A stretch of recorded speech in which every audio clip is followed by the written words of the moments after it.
আসসালামু আলাইকুম সুপ্রিয় শিক্ষার্থীরা, আমরা এখন দেখব কিভাবে ইলেকট্রন বিন্যাস করতে হয়। ইলেকট্রন বিন্যাস করার জন্য বিভিন্ন নিয়ম আছে।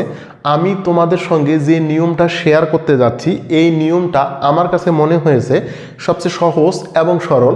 তো চলুন আমরা নিয়মটা জেনে নেই কিভাবে করতে হবে। দেখুন, আমরা যখন ইলেকট্রন বিন্যাস করতে যাব তখন আমাদের 4টা অরবিটাল আসবে। একটাকে বলা হচ্ছে এস অরবিটাল, একটাকে বলা হচ্ছে পি অরবিটাল, একটাকে বলা হচ্ছে ডি অরবিটাল, একটাকে বলা হচ্ছে এফ অরবিটাল। এস অরবিটালের সর্বোচ্চ ইলেকট্রন ধারণ ক্ষমতা 2টা, পি অরবিটালের সর্বোচ্চ ইলেকট্রন ধারণ ক্ষমতা 6টা, ডি অরবিটালের সর্বোচ্চ ইলেকট্রন ধারণ ক্ষমতা 10টা, এফ অরবিটালের সর্বোচ্চ ইলেকট্রন ধারণ ক্ষমতা 14টা। এখন দেখুন, এই জিনিসগুলোকে আমরা এমনভাবে সাজিয়ে নেব যেন সবগুলাই আমরা মৌলের ইলেকট্রন বিন্যাস করতে পারি। দেখুন, এটাকে আমরা 2বার লিখব। প্রথমে এখান থেকে শুরু করে এই জিনিস পি এস আমরা উল্টা দিক থেকে 2বার লিখব। আমরা বলতে পারি এটা হলো 1 স্টেপ, এটা হলো 2 স্টেপ, তাহলে আমরা লিখব 2বার, তাহলে পি এস, তাহলে হলো পি এস। এখন দেখুন, ডি থেকে শুরু করে আমরা এখান থেকে উল্টা করে 2বার লিখব, তার মানে লিখতে হবে D P S, D P S. এবার এফ ডি পি এস আমরা লিখব 2বার, তাহলে F D P S, F D P S. তো এটা আমরা অরবিটালগুলো বসিয়ে দিলাম। এখন আমরা যেটা করব, এই প্রধান শক্তি স্তরগুলো আমরা বসাবো প্রত্যেকটা অরবিটালের সাথে। তো এস শুরু হয়েছে কত থেকে? 1 থেকে। বুঝতেই পারতেছে 1 number, 2 number, 3 number, 4 number. S P D F, S হলো 1, পি হলো 2, ডি হলো 3, এফ হলো 4। সিরিয়াল খুবই সোজা মনে রাখা, এস পি ডি এফ 4টা বর্ণ মানে 4 নাম্বার সিরিয়াল পর্যন্ত আছে। তো এস যেহেতু শুরু হয়েছে 1 থেকে, তাহলে এখন দেখবো আমার এস কয়টা আছে, 5টা না 6টা না 7টা, আমরা সিরিয়াল করে বসাই দেবো। শুরুটা হবে 1 থেকে, কারণ এস 1 থেকে শুরু হয়েছে, এস পি ডি এফ 1, তাহলে এটা কত 2, তাহলে 3, তাহলে এটা কত 4, তাহলে এটা কত হচ্ছে 5, এটা কত হচ্ছে 6, এটা কত হচ্ছে 7, এটা হচ্ছে 8। এখন আমরা পি অরবিটালের প্রধান শক্তি স্তর বসাবো। তো পি শুরু হয়েছে এস পি মানে 2, তাহলে 2, তাহলে কত 3, এ কত হলো 4, এটা কত হলো 5, এটা হলো কত 6, এটা হলো 7।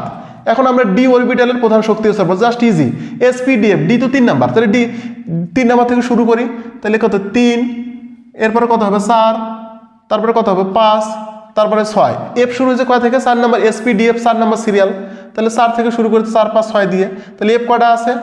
এফ আমি পাচ্ছি এখানে একটা 4, এখানে একটা 5। দেখুন, আমি অলরেডি এই সিকোয়েন্সটা লিখে ফেলছি। তুমি যদি এই সিকোয়েন্সটা মনে রাখতে পারো, তাহলে পর্যায় সারণীর মধ্যে বা এই পৃথিবীর মধ্যে এমন কোনো মৌল নাই যেটার মধ্যে তুমি ইলেকট্রন বিন্যাস করতে পারবে না। How is this possible? এটা কিভাবে সম্ভব? হ্যাঁ, এটা সম্ভব খুব তাৎক্ষণিকভাবে। দেখো, আমি যদি তোমাকে বলি যে ম্যাগনেসিয়ামের পারমাণবিক সংখ্যা 12, এই মৌলটার ইলেকট্রন বিন্যাস কত হবে? Just easy. কিভাবে? দেখো, এস অরবিটালের সর্বোচ্চ ইলেকট্রন ধারণ ক্ষমতা করে 2টা, এখানেও তাহলে 2টা দেবো, 2 আর 2 4টা গেল, 4 পি অরবিটাল ইলেকট্রন ধারণ ক্ষমতা 6টা, তাহলে 10টা গেল, এখানে গেলো 2টা, তাহলে কটা হলো? 12টা গেল।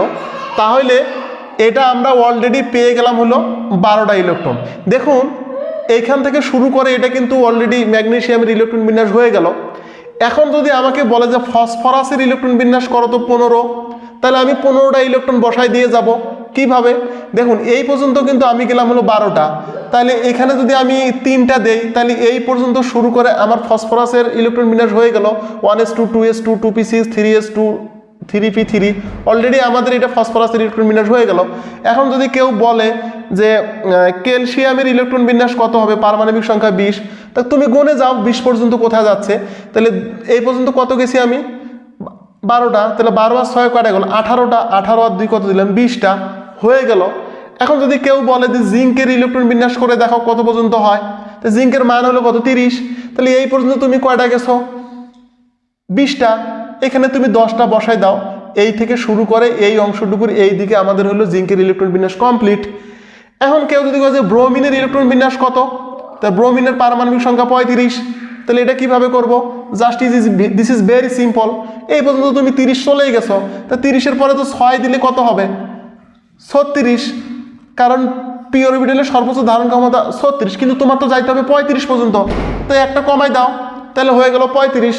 তাহলে এই পর্যন্ত তোমার এটা ব্রোমিনের ইলেকট্রন বিন্যাস হয়ে গেল। This is very simple. এখন দেখো তো আমরা একটা বড় মৌল করি। সাপোজ ধরো আমরা ফ্রান্সিনিয়াম একটা মৌল, ফ্রান্সিনিয়াম মৌলটার পারমাণবিক সংখ্যা 87। আমরা এটা কিভাবে করব? আচ্ছা, আমি যখন এই পর্যন্ত লিখেছিলাম তখন কত 30টা পাইলাম। কিভাবে?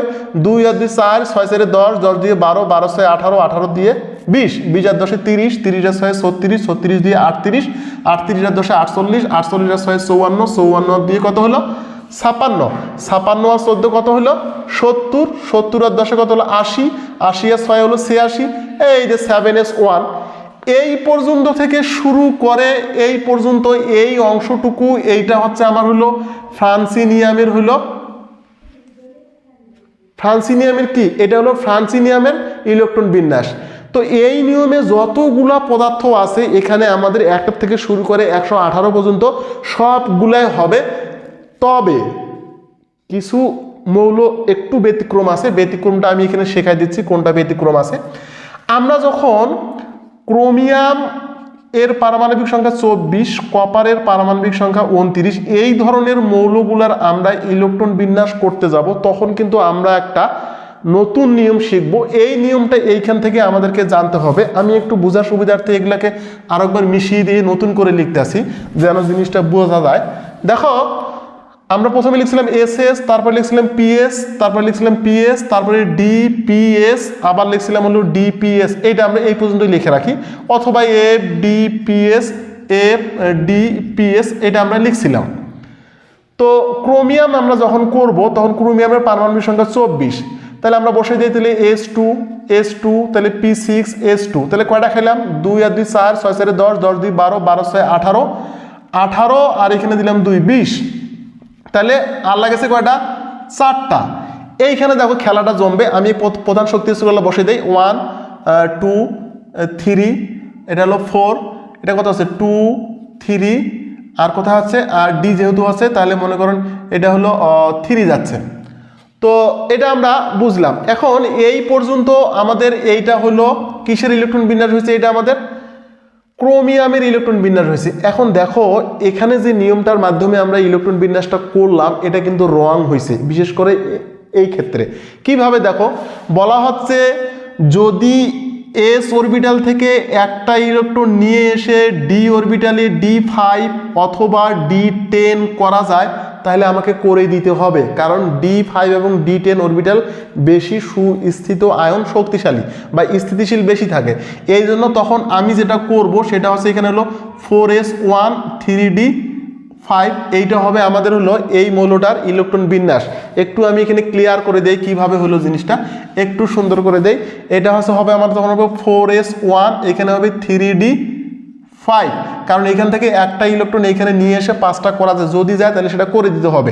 এখন দেখো অনুরূপভাবে আমরা আর একটা মৌলের ইলেকট্রন বিন্যাস করবো, যেমন হলো কপার হলো কত 29, তাহলে এটা আমরা কিভাবে করব দেখো, তাহলে 1s2 2s2 2p6 3s2, তাহলে এই পর্যন্ত কয়টা গেল আমাদের হলো, এই পর্যন্ত আমাদের গেছে হলো 18টা, কারণ 2 2 4 6 4 10, 10 2 12, 12 6 গেছে করে 18টা, তাহলে আমার যাইতে হবে কটা 29টা, তাহলে 4s2 দিলাম, তাহলে কত হলো আপনার হলো 20টা, তাহলে এইখানে অবভিয়াসলি কটা হচ্ছে 9টা, তাহলে 20 আর 9 কত হলো 29টা। তাহলে এখন দেখো এটাকে বলা হচ্ছে এটা নেওয়া যাবে না, মানে এটা রং, এটা ভুল, এটা করা হয় নাই। তো কেন হয় নাই, কারণ দেখো 4s স্কোয়ার এবং হলো 3d9, এখান থেকে শুরু করে একটা ইলেকট্রন যদি আমি এই জায়গায় বসাই দিই তাহলে আমি 10 পাচ্ছি, এখানে 1 পাচ্ছি। আর বলা হয়েছে যদি এস অরবিটাল থেকে একটা ইলেকট্রন নিয়ে এসে আমাদের D5 অথবা D10 করা যায় তাহলে আমাকে করতে হবে। তাহলে এখান থেকে একটা ইলেকট্রন বিয়োগ হয়ে যদি এখানে এসে প্লাস হয়ে যায় তাহলে এখানে কত হচ্ছে 1 আর এখানে কত হচ্ছে D10। এইটাই ছিল আমাদের এই নিয়মটার ব্যতিক্রম। তো এইটাই হবে আমাদের এখানকার সঠিক অ্যান্সার। আমি যে নিয়মটা শিখেলাম প্রথম থেকে শেষ পর্যন্ত, এই নিয়মটাই হলো আমার কাছে মনে হচ্ছে সবচেয়ে সহজ এবং সরল। তুমি যদি এটা ফলো করো তাহলে ইলেকট্রন বিন্যাসের যে ব্যতিক্রম নিয়মগুলো আছে ওগুলা সহ কিন্তু তুমি এখানে পারবা।